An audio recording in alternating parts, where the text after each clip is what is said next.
Okay, so hey guys, and welcome back to another predictions video, and in today's video I'm going to be predicting the Matchroom versus Queensberry 5v5 card. I'm going to be going through the whole card, speaking about every single fight quite in depth and giving my prediction for each one. And so if you are new around here and you haven't yet subscribed, please do so, like the video if you do indeed like the video, and let's get straight into it. So starting off with Richards versus Hutchinson. It's a nice domestic fight. I mean, when you speak about the 5v5 concept, it's nice to also see a variety of fights on there. I mean, you've got ones like this, which it is probably classed as the least anticipated out of the five, but it's still a very good even matchup, and it's still making for a great fight. And I suppose before I speak about the actual fight, just the concept of the 5v5 is something which I'm really fond of. Obviously, it's finally that recognition between Matchroom and Queensberry where they're gonna work together and are gonna put events on, and they still have that rivalry between them, and it's finally getting maybe not settled, but it's getting put and shown on a light, and they're actually making fights, which is just all that really matters, to be completely honest. And in general, I feel like there's going to be multiple different 5v5s at 5v5 events. I mean, there's talks of a UK versus US one, talks of a US versus Mexico one, and so there's multiple opportunities. I think it is a very good concept, just five great fights where it's going to entice fans to not just watch the main event of the fight, it's going to entice them to watch the whole card as well, which is something which is just amazing as well. So in general, I'm a massive fan of the concept. So like I say, let's start off with Richards versus Hutchinson. So starting off with Richards, as the positives about him, he will walk you down, he turns into his shots nicely, he will go snapping to the body nicely when he gets you up on the ropes, and is willing to let his hands go, as he did against Boris Crichton quite nicely.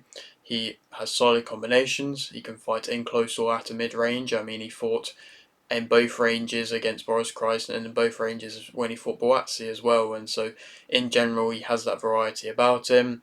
He's got good physical pressure, he is a big presence in there, and he offers that physical pressure throughout the fight. He can fight off the back foot if necessary, and perhaps it's not always the most amount of work coming back from him, but there is an element of shots that he will throw back off the back foot. He's quite composed, and you can see that often he's just composed in his work, and he can look tired and stuff, but he doesn't ever look like flustered really. He's got a nice solid snapping jab. He gives his all in fights. I mean, against Boatsi, he really did give his all, and he was knackered by the end, just throwing them sloppy, just messy shots just to try and get him off you. But you got to give that credit, and he's been in a position where perhaps Hutchinson hasn't really been in yet, and he's been at that level in which Hutchinson hasn't been yet. He's got that experience which is a lot higher than that of Hutchinson, and so for Hutchinson this is a big step up. He is the underdog for this one, and Richards with somebody who is going to let his hands go and also can weather a storm nicely as well. There's a lot of things that go into his favour for him to win this one, but perhaps the argument that he is past his best. I mean, he looked good against Boris Crichton and managed to get the stoppage relatively nicely, but it wasn't anything of a crazy performance, and there were negatives, and I suppose to speak about negatives, I think his timing was off, his defensive movement, there was not really too much of it, his countering ability mixed with his timing, like I say, being off, I don't think it was amazing. He crossed his feet, he has quite wide hooks.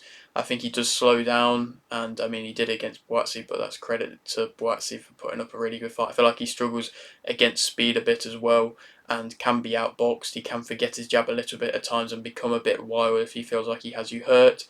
His head's often on the line. He doesn't really have too much defensive movement. I think he can move relatively well on the back foot, but like head movement wise, there isn't too much of it. I feel like he's a little bit unsure of what to do with his head movement. Often he'll duck it down, sometimes he'll just keep it on the line, sometimes he'll try and move it, but I don't feel he's like ever set in stone of what he wants to do with his head movement, and he can leave his shots out and then be countered. And when you're against somebody like Willie Hutchinson, who has nice reflexes and countering ability, we'll have to wait and see if he's going to be able to punish him, Hutchinson. But to speak more about Hutchinson as a fighter, he finds his range early. He'll pretty much just come straight onto the front foot and find that range early with good timing, nice countering ability like I mentioned. He doesn't really overextend his punches. He's very nice and snappy with his punches. He'll bring it straight back after throwing it out. He's accurate. He's got a good strong jab. He moves well. Boxes at a mid-range probably the best. I don't necessarily know if in close he's as good and as physical as that of Hutchinson. I mean, Richards' only loss was quite a bad defeat, to be completely honest, and it was just because he was just really keeping his hand low and just struggling on the back foot against some physical pressure. He normally controls the pace quite well, but I suppose that's easier to do when you're against opponents that aren't really wanting to come with too much of a high pace early on in your career. He doesn't force the fight. He's got nice, clean combos. Combinations are very clean, very sharp. Good head movement. I feel like quite often he seems like he's just at the range where he's just out of range to be getting hit, but then just in range to be able to throw himself. And it's a hard thing to be able to do to find that range. But if Hutchinson can do it in this fight, then he could find a lot of success. He crosses his stances quite nicely when he is pushing forwards.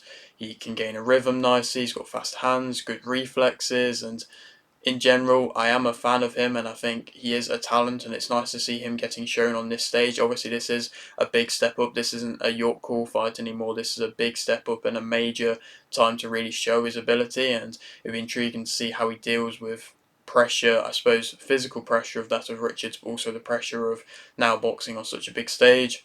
He often has his guard low, and like I say, that was the thing that really caught him out. When he did lose, he was just hesitant to, well, just reluctant to bring his guard up, and it was just so low, and it was just unnecessarily low. And if Richards gets him up against the ropes and is physical against him, and he's landing his big power hooks, then he could catch him with one. He can headhunt a bit at times, I feel like Hutchinson. He can sit a bit too long in range, get caught with overhands because he is just keeping his hands low. If he can't create space, I feel like he can struggle in close a little bit. Like I say, if he can't create space, he, like I say, struggles a bit against physicality, and of course he's been hurt as well. I think that Hutchinson will win via unanimous decision, and yeah, that's my prediction. I think he's going to be able to get the upset, win by unanimous decision, catch him with nice shots, Richards, but Richards is tough. I don't think he'll be able to get him out of there, but I believe that he will be able to outbox him, and if he can use them reflexes and them good quick combinations, then he can outdo him on the speed. Like I said, I feel like Richards struggles with that. Moving on now, Shiraz versus Williams is the next fight I'm going to be speaking about. I feel like this is a good matchup. They're all very good matchups, and this one's another good one. It's Shiraz is somebody who's really been bigged up by Queensberry and has been built up nicely by them and has a lot of hype behind him. And Williams is somebody who's been going through the rankings nicely and is now, fringe world level as well. And he's coming off a good performance, a good stoppage victory, and so he's, now showing parts of his game, which is nice to see. They're both improving pretty much with every fight, and I mean Shiraz coming off the Williams fight where, it showed Williams' punch resistance was pretty much gone to get him out with a jab, but it shows that there's power there, and he's picking his shots nicely as always, and I feel like he is, like I say, improving as well as that of Williams as well. Speak about them both as fighters. Shiraz, though, he has, like I say, he's got that pressure on him, but I feel like he's used to being able to deal with that pressure now. He's got a great jab, something which he utilises very well. He hits hard, fights best at a mid-range, but he has that sniper type ability about him where he can just pick you up off with shots consistently if he has that rhythm and he has that range to be able to do so. A nice solid base, good fundamentals, combinations, very nice combinations. Controlled pressure a lot of the time is what he will put you under. He picks his punches very cleanly. He's got very good timing.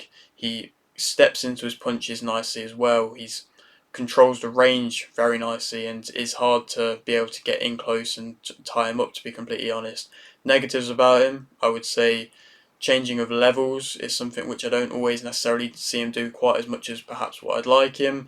He hasn't always got necessarily the best of head movement. I feel like defensive movement wise, I might have to give that to Williams, probably would have to give that to Williams, but he does use elements of defensive movement at times. I feel like he doesn't feint quite as much as what I'd like.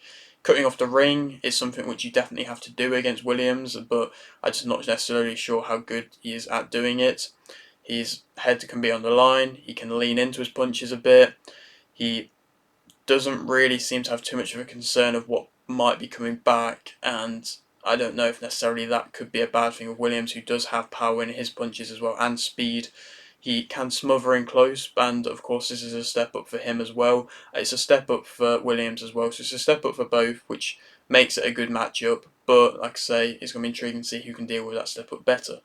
Speak about Williams as a fighter. He's a southpaw that moves very well. He feints well, but can also be physical in the process as well, and be in your face at times as well, and put that pressure on. So he has that variety in his game, and he showed that in his last fight that he's not just somebody that's just going to be putting on the pressure the whole time. You can move well, feint well, good footwork, good body work, and in general is a well-rounded fighter. He can fight on the back foot or the front foot. He's patient, picks his shots, fast hands. He will let his hands go in the process as well. He finds gaps nicely, got very good athleticism, is moving around, like I say, constantly throughout the fight. He's hard to pin down, and if Shiraz struggles to cut off the ring, then I'm not necessarily sure if that will go in his favour. He works in close well, he's becoming more patient, and he's, like I say, improving in the process as well from, like I say, becoming more patient, picking his shots nicer now. Negatives about him, perhaps he can be a little bit too defensive at times. He has, in my opinion, the lesser power out of the two, and if Shiraz can control the centre and be the one to just use them sniper type punches, and if he can catch him with one, then perhaps that could sway Williams's, I suppose, balance, or if he could catch him when he's coming in. He is perhaps waiting too long sometimes to commit to his punches. His willingness to engage, I feel like sometimes he can become a little bit hesitant at times. His hands are low. He when he puts his punches together and he puts his combinations together, sometimes it just doesn't look quite so natural and fluid as that of Shiraz's does. I feel like sometimes there is that hesitancy there to really put them punches together.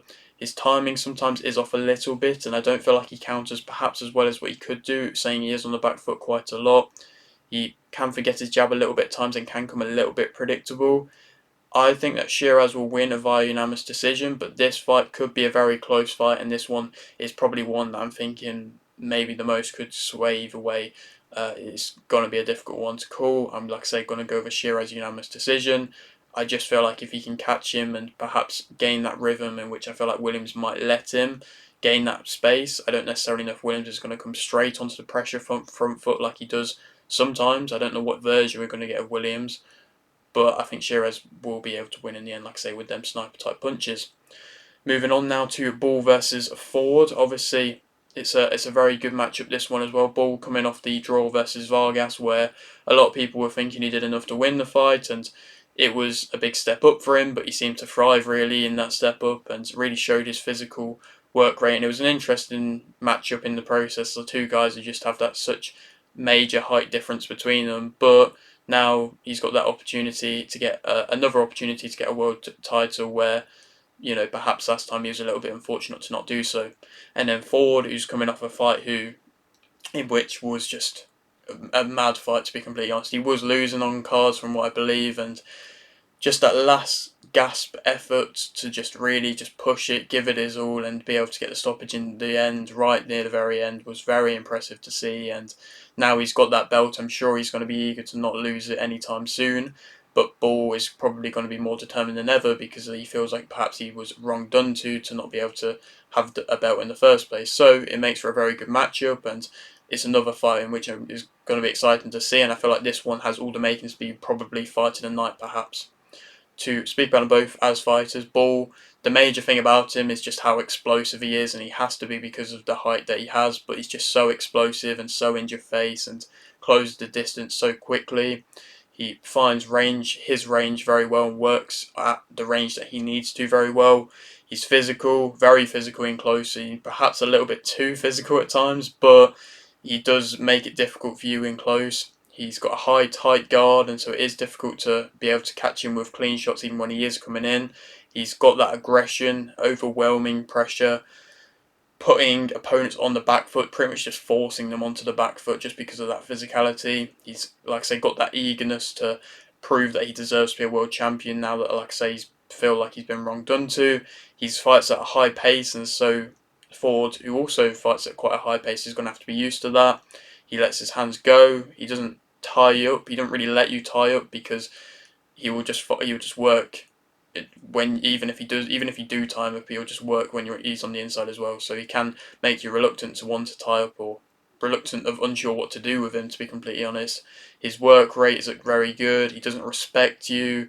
He's got a good chin. He can take shots if he does get caught coming in, and he's got that power from minimal movement. You see certain fighters have that as well. They don't necessarily have to put all their body into punches to have that power. It's a seemingly natural thing that can just happen if you're fortunate enough. But it seems like Ball has that in his arsenal.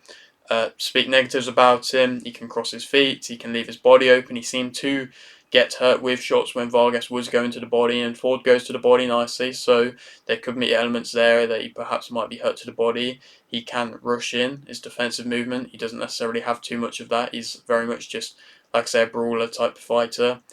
He jumps into shots. He doesn't really care seemingly too much about what is coming back and what he could possibly be getting caught with. He can headhunt a little bit at times. I feel like he does go to the body well when he does, but sometimes he can kind of leap and go for them overhands a bit too much perhaps.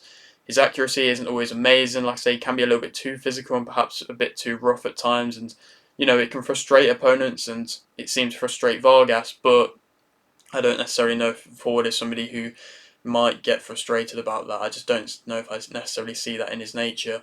He can be wild at times, he can force the fight, he can be perhaps held at range a little bit when he's early on in the fight, and so like I say, it's going to be intriguing to see the aspects in which Ford comes into this fight with, because he is normally used to having such a quite a big height difference to deal with. There is one here, but it's not quite as big, and he's against a completely different type of fighter to what Vargas was, so he would have had to have prepared very differently. Speak Ford as a fighter, he's got good fast hands, he's got a sharp jab, he's accurate and got snappy combinations. I'd say perhaps he's got that better boxing than that of Ball, and like I say, he's got that faster just game about him than that of Ball. He's counters well, he's got a nice high guard, consistent jab, can fight in close or at a mid-range, so perhaps that versatility in there is there. He's got good shot variation, pivots around his punches quite nicely. He's got a nice compact guard as well, so it's not going to be necessarily easy for Ball to find gaps, but Ball doesn't really seem to care if he can find gaps or not. He will just punch through a guard. He gives his all. Like I say, now he's proven that he gives it his all, and sometimes fighters, young fighters especially, they really have to show that they want it and show that they're willing to go to that deep place to get the win, and Ford has shown that now, and like I say, that's something in which often is the case and often is what makes you a world champion, if you can go to that place where you don't necessarily mentally want to go, but you can, and you can thrive in that position, and that's what Ford did. He is becoming more aggressive in his work, and he will let his hands go. There was a time where perhaps he was a little bit too defensive in times, but like I say, he's becoming that more aggressive fighter now from what I've seen in his last fight especially. And supposed to speak about negatives, he can be hesitant at times, and there is that in his game, and Ball is very good at making you hesitant, and so if he has that in there, then perhaps mentally we could see hesitancy from him. His balance isn't always amazing. Planted his feet sometimes, I feel like, at the wrong times. He's willing to cover up and take shots, and he was kind of just stood in front of Komatov when he fought him, and so that was a lot of the time why he was getting caught with so many punches. When he has the better movement, he just wasn't really necessarily using it. Perhaps he wanted to show that more aggressive nature about him, which I respect, but if he is just going to tie it up or cover up, then Ball will definitely punish him for that. He can be pushed back, and like I say, Ball will definitely push him back. When he's roughed up, I feel like sometimes there's weaknesses in his game there. He can be drawn into a fight. He can struggle to cut off the ring. I feel like at points he's not necessarily consistent enough as of yet. We're not necessarily sure what type of performance we might see, because I feel like he's not so consistent yet. He can be hurt as well. I feel like he has been hurt in fights in prior, and so yeah, it's like I say, going to be an entertaining fight, definitely this one, and I think that Ball's going to win via TKO in round 7. I think if he roughs up Ford enough, then he could really just put some work in and put out possibly a devastating stoppage to an extent, and it is just going to be pushing Ford back if he can just contain Ford, and if Ford, like I say, is going to want to stand and trade with him, I just don't necessarily I just can't see that going well for Ford in my opinion. Now, moving on, Dubois versus Hrgovic. It's another good heavyweight matchup. It's Dubois coming off the Miller fight, which was a good performance for him. You know, coming off the Usyk loss, we had to see a good performance, and we always knew that Miller was going to be a tough fight for him because he is just in your face constantly and just is just a big guy to deal with, and it's hard to find space and to work around. But we saw a nice, comfortable performance from Dubois where, yes, he was getting caught with shots at times, and not everything was necessarily clean, but he managed to find space well. He was jabbing well. He was leading off that jab nicely, and managed to turn up the pace and show that mental fortitude where he was willing to go to a deep place to be able to dig deep and then be able to get the stoppage. And we haven't always necessarily seen that from Dubois, so that was nice to see. And perhaps this could be a new version of Dubois that we're seeing now. And then Hrgović, who's coming off that first round stoppage versus Demori, which was, you know, there was a gulf of class there, and Hrgović showed that gulf of class, to be completely honest. But that's what you want to see when you know that there is that, you know, there is levels, I suppose, to the game. And I suppose before that, the Dempsey McKean fight was a bit of a messy fight. He managed to get a stoppage, it was alright. And then before that, the Zhang fight, in which he was fortunate to get a unanimous decision win on, to be completely honest. But nonetheless, he's here now, confident as ever coming into this fight, Hrgović, and so's Dubois from the seams of it. So it's going to make for a good heavyweight fight, and you know, perhaps we could see one of them go on to fight for a world title versus AJ next, depending on what happens with Usyk and his belts. But to now speak about them both as fighters, Dubois has now shown that he has heart. I feel like that's always been a question mark about him, how mentally strong he is. And I feel like, you know, this it could have just been a one-time thing. I don't necessarily know if it's going to be consistent or not, but I feel like he has now shown that he has that heart and is willing to dig deep and willing to push the pace as well, which was something that was nice to see. He's moving better. I feel like he can move on his feet nicely, and sometimes he can become a little bit too flat-footed. But in that last fight, he moved on his feet nicely, and that's what he had to do against somebody like Jarrell Miller. He's got good straight shots. He digs to the body nicely, commits to his work well. He's got not very good footing hooks that he will just unload on you. He's walks you onto shots as well. He's got a nice overhand that he'll walk you one to one, and did against Miller. He can fight on the front of the back foot. He doesn't get frustrated from the seams of it, or is, you know, difficult to frustrate him. And he's got a very nice uppercut, which he does time well when he does plant his feet, which he does necessarily do at good points.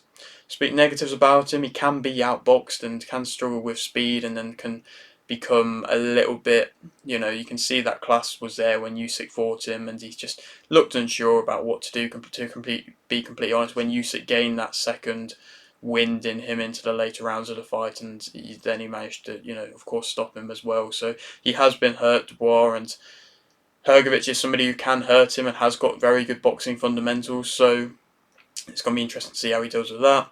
He does tire, he doesn't necessarily push you back necessarily as well as what I think some other heavyweights do.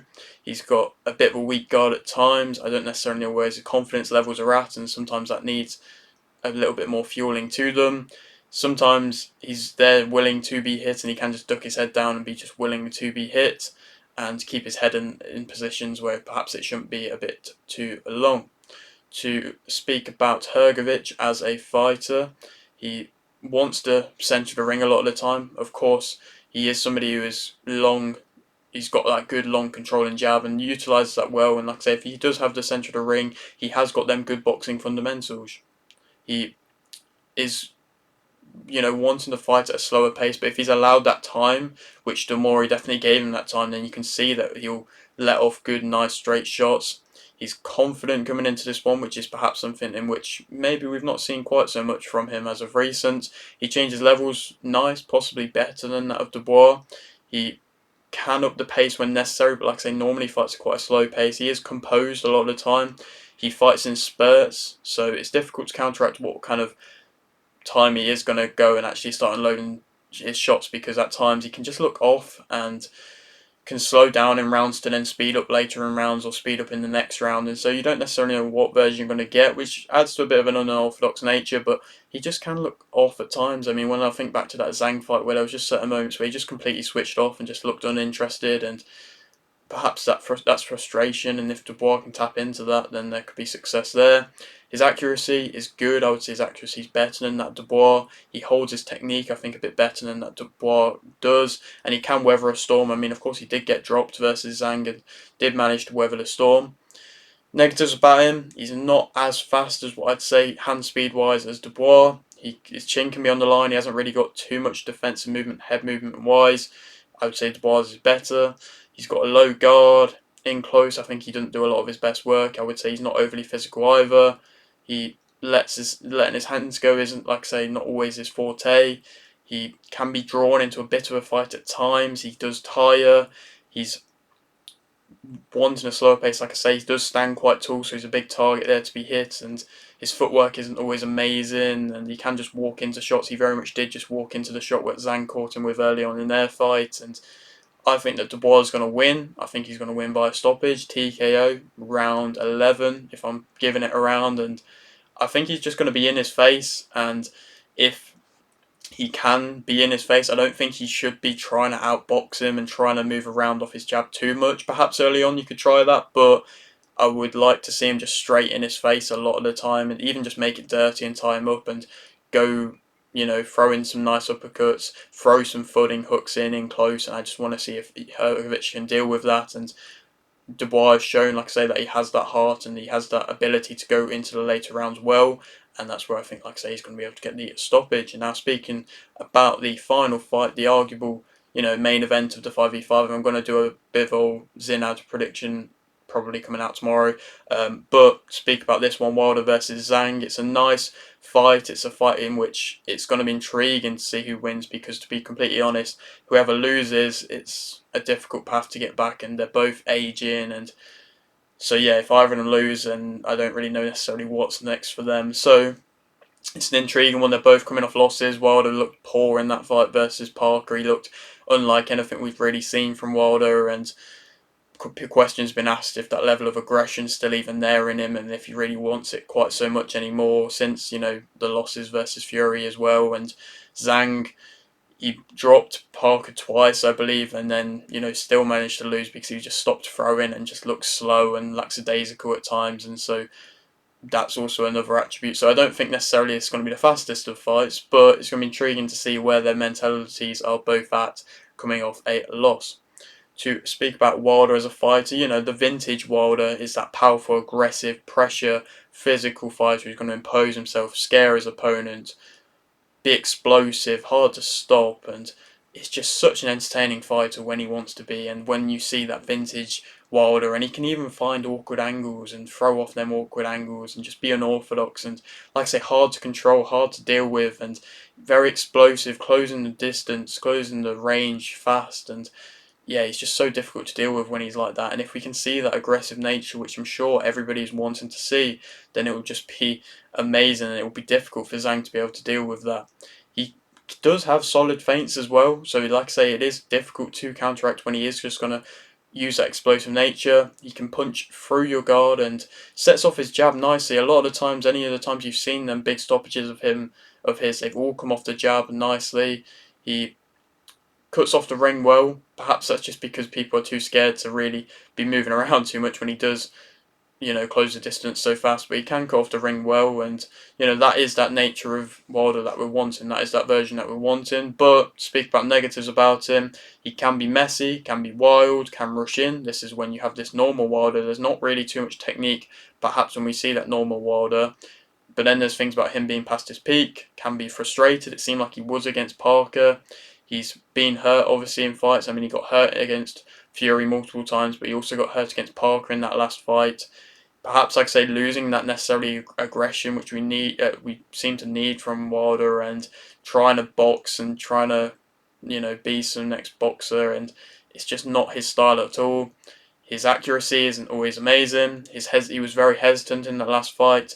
He can have quite wide shots in close. I feel like he was struggling in close and just struggling to gain any sort of, front foot rhythm. He was straight on the back foot and just not really willing to engage too much, and just had quite a low output then.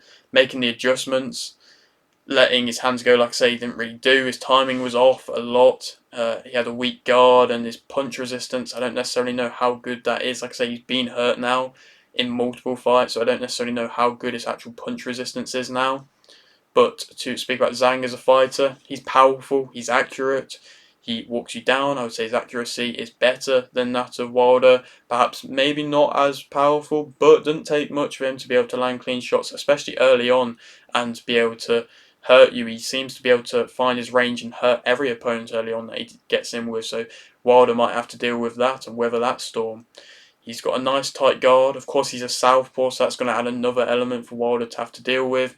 He's patient, got solid timing, mid-range type fighter as well, so I feel like that's going to favour Wilder because, of course, wanting to fight at a mid-range. He's got a solid chin, picks his shots nicely, waits for his openings, good straight shots, that nice, straight shots that he has, not obviously the jab's nice as well, but the other straights as well are nice. Controls the centre, quite a slow pace a lot of the time that he will kind of drag you into, and if Wilder's just wanting to fight at a slow pace, then that could favour Zhang. Speak about negatives about him. He slows. He isn't really ever that fast in general, but he does slow even more later on into the fight and does fade and just begins to just stop throwing. His defensive movement isn't anything impressive at all. He stands very up tall and is a big target to be hit. He's got a low output, tires quickly, celebrates too soon, celebrated early against Parker for, he got the knockdown, but Parker was up and ready to go and he was celebrating. Can be predictable at times, consistent, inconsistent about what version we're actually going to see, and like I say, when he goes into the later rounds, that consistency of his work just begins to fade. Can headhunt, doesn't really seem to go to the body too much, can struggle against them quicker movers, and if Wilder comes in with that explosive quick nature that he can have, then that could definitely cause problems for Zhang. He perhaps might be coming in a little bit too heavy, Zhang, and just relying on that weight a bit too much and then just being heavier on his feet. He can move well when he comes in lighter, but he just seems to sometimes come in a bit too heavy. I think that Wilder will win via TKO in round like 6, 7. I would like to see a TKO win from him. It would be a vintage Wilder performance. It's like I say, what everybody's craving, and if you can get through the early rounds versus Zhang, when he does begin to slow down, which might be even earlier in this fight, then I feel like Wilder definitely could get a stoppage. And like, if what Zhang's wanting to fight at a slow, mid-range type pace, and there's definitely going to be opportunities for that explosive nature of Wilder to come through. So hopefully we will see that. But yeah, that is it for today's video. I hope you did enjoy. Like the video if you didn't, like this, subscribe if you're new, and thanks for watching.